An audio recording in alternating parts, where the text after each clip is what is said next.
Техничките министри и заменици министри од СДСМ бараат собранието пред да се распушти согласно одлуката донесена на 18 јануари да ги прифати нивните оставки. Оливер Спасовски заедно со останатите членови од СДСМ во владата за подготвување на изборите напоменаа дека доколку собранието се распушти, бараат претходно да им бидат констатирани оставките.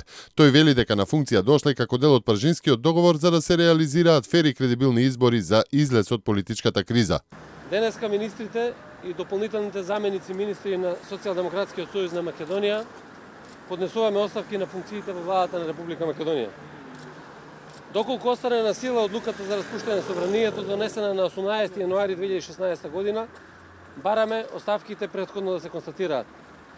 Согласно договорот од Пржино, владата во која што учествуваме се формираше за организирање фер и кредибилни избори, откако ќе се исполнат сите точки од овој договор.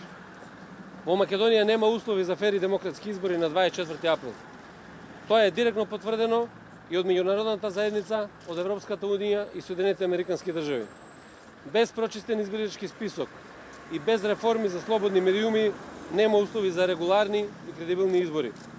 СДСМ нема да ги елементира нерегуларните, неслободните и недемократските избори кои што ги најавува ВМРО-ДПМН. Спасовски на прашање дали доколку не се распушти собранието ќе останат на функција посочи дека текстот на оставката бил многу јасен и дека доколку се останува на одлуката со која што се распушта собранието, донесена како што вели едностранно од ВМРО, ДПМН и ДУИ, постануваат на барањето претходно да им бидат констатирани оставките.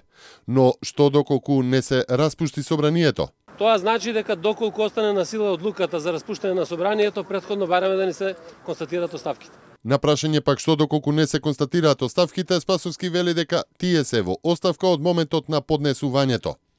Ние сме во оставка од моментот на поднесувањето и имаат обврска оние кои што го донесоа едностранно, кои што донесоа одлуката за распуштање на собранието, да не ги констатираат оставките да не слободат од овие позиции кои што ги имаат. На прашање пак дали ќе се повлечат и од другите точки од договорот од Пржино, Спасовски вели дека Пржино бил прекршен со самото носење на одлуката за распуштање на собранието. Договорот од Пржино е прекршен со самото носење на одлуката за распуштање на собранието кој што беше донесена едностранно помеѓу двете политички партии. Тоа е моментот на прекршувањето на договорот. Благодарам.